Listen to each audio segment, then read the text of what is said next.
ബാങ്കിന്റെ നടപടിയിൽ മനംനൊന്ത് ഗൃഹനാഥ ആത്മഹത്യക്ക് ശ്രമിച്ചു. നമസ്കാരം, കൊട്ടാരക്കര മീഡിയയിലേക്ക് സ്വാഗതം.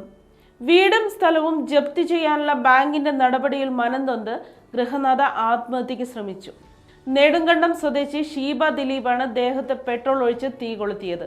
ഷീബയെ രക്ഷിക്കാൻ ശ്രമിക്കുന്നതിനിടെ പോലീസുകാർക്കും സിവിൽ പോലീസ് ഉദ്യോഗസ്ഥർക്കും പരിക്കേറ്റു.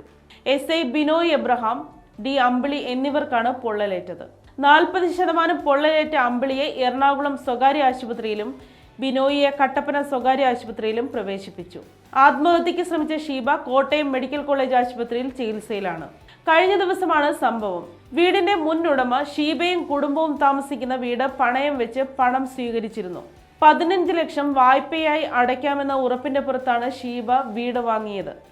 എന്നാൽ പിന്നീട് സാമ്പത്തികാവസ്ഥ മോശമായതോടെ വായ്പ തിരിച്ചടയ്ക്കാൻ കഴിയാതെ വരികയായിരുന്നു. തുടർന്ന് ജപ്തി ചെയ്യാനായി പോലീസും ജീവനക്കാരും എത്തിയതോടെ ഇവർ കയ്യിൽ കരുതിയിരുന്ന പെട്രോൾ ദേഹത്തൊഴിച്ച് തീ കൊളുത്തുകയായിരുന്നു.